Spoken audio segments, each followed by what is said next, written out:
दोस्तों, सुज़लॉन एनर्जी की बात करें तो यहाँ पे बहुत बड़ी गुड न्यूज़ निकल के आ रही है। सुज़लॉन एनर्जी को फिर से जिंदाल रिन्यूएबल एनर्जी की तरफ से एक नया ऑर्डर प्राप्त हुआ है। जैसे कि कल ही हमने डिस्कस किया था कि एनटीपीसी नया टेंडर जारी करने जा रहे हैं।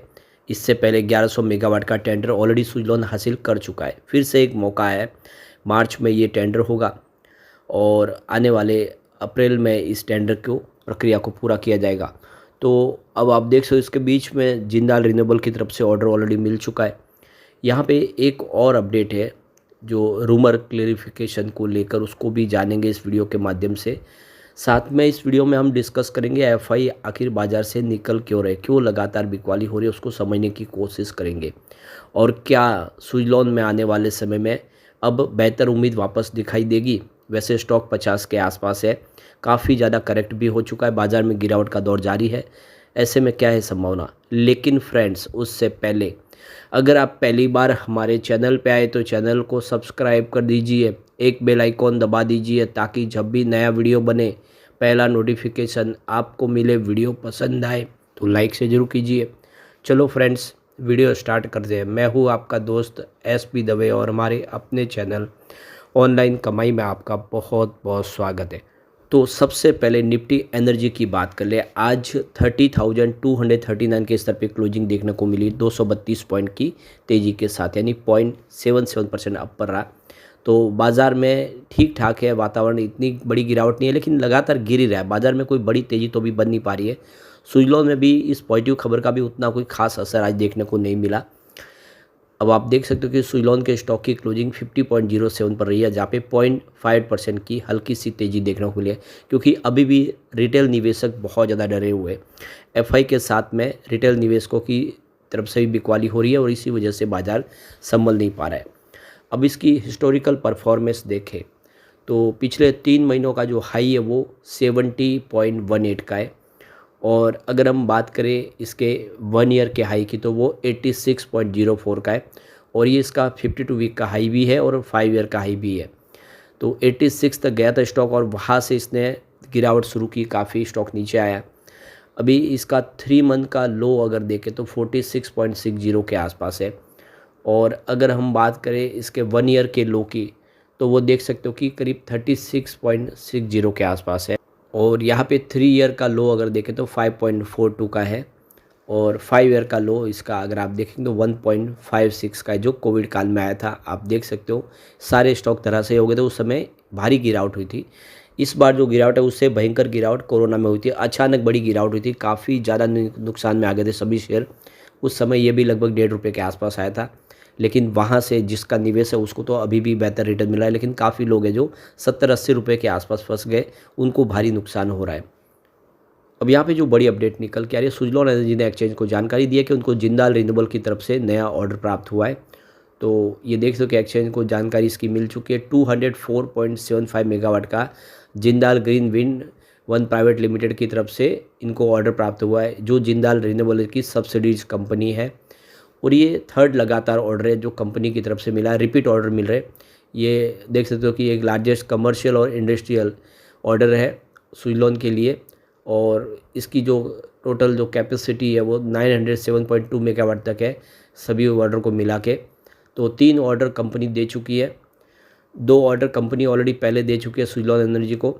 और देख सकते हो कि लगातार इससे पहले जो जिंदाल स्टील प्राइवेट लिमिटेड के जो प्लांट्स हैं छत्तीसगढ़ और उड़ीसा में, वहाँ के लिए यहाँ पे इन्होंने पावर प्लांट की व्यवस्था की है बिजली की।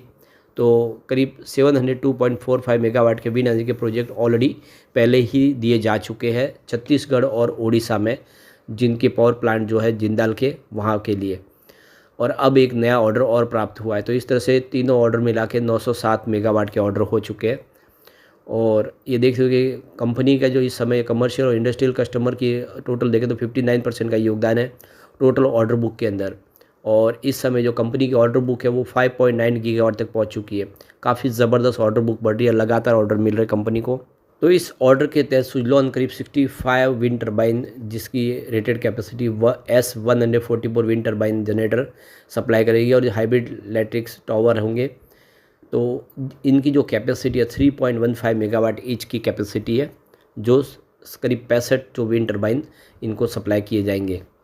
अब इस विंड टर्बाइन के माध्यम से जो बिजली का निर्माण होगा वो देख सकते हो कि छत्तीसगढ़ और उड़ीसा के जो पावर प्लांट है वहाँ पे यूटिलाइज़ किया जाएगा। सुजलॉन ने एक्सचेंज को कहा है कि इंडिया की जो ग्रीन एनर्जी का जो सपना है उसमें एक बड़ा योगदान हमारा और इस समय होता वो दिखाई देगा।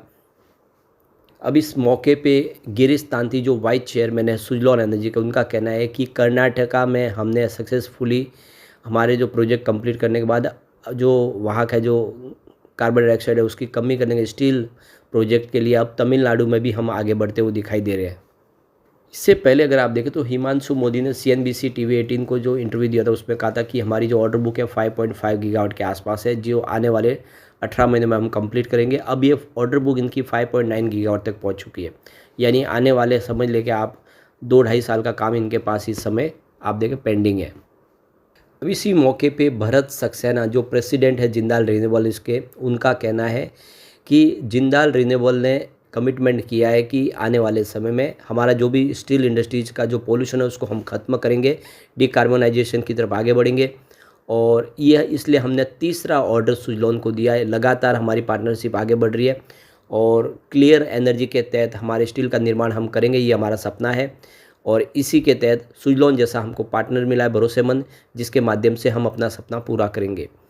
और इसी को लेकर JP चलसानी जो चीफ एग्जीक्यूटिव ऑफिसर है सुजलॉन के, उनका कहना है कि हमें रिन्यूएबल एनर्जी की तरफ से जिंदाल ने जो नया ऑर्डर प्राप्त किया है और ये रिपीट ऑर्डर मिला है हमें खुशी है कि हमारे काम को लोग पसंद कर रहे हैं, लगातार रिपीट ऑर्डर दे रहे हैं। हैवी इंडस्ट्रीज़ के और स्टील इंडस्ट्रीज़ के अंदर भी अब जो आने वाले समय जो ग्रीन स्टील का निर्माण कार्य शुरू होगा, जो पोल्यूशन है उसको रोकने की कोशिश की जाएगी, जो हमारे लिए एक बड़ी अपॉर्चुनिटी है। आने वाले समय हम सस्टेनेबल एनर्जी के तहत जो सॉल्यूशन प्रोवाइड करना, हम उसमें तेज़ी से आगे बढ़ रहे हैं और इंडिया का जो ग्रीन एनर्जी का सपना है उसको पूरा करने में हमारा योगदान है। इसका लिए हमको भी गर्व हो रहा है। विंड एनर्जी के माध्यम से हम अपनी लीडर पोजीशन को आगे भी बनाए रखेंगे और ऐसे ही प्रोजेक्ट करेंगे ताकि लगातार रिपीट ऑर्डर हमें प्राप्त हो। तो ये बहुत बड़ी गुड न्यूज़ है सुजलॉन के लिए भी। यहाँ पे एक बड़ी अपडेट और निकल के आ रही है और वो है रूमर क्लेरिफिकेशन को लेकर। तो यहाँ पे देख सकते हो कि सुजलॉन एनर्जी लगातार जब भी वॉल्यूम बढ़ रहे हैं तो एक्सचेंज को उसका जो रूमर है जो हो रहा है उसका क्लेरिफिकेशन देते जो मटेरियल प्राइस मूवमेंट हुआ है। तो यहाँ पे 3 मार्च को यानी कल 11:21 पे हैवी वॉल्यूम देखने को मिला और ये जो अचानक वॉल्यूम बढ़ा इसको लेकर इन्होंने अपना क्लेरिफिकेशन दिया है कि हमारी तरफ से कोई भी नया अनाउंसमेंट कल नहीं हुआ था, कोई भी खबर नहीं थी, कोई इवेंट नहीं था। तो ये 11:21 पे जो वॉल्यूम बढ़ा है उसमें हमारा कोई रोल नहीं है।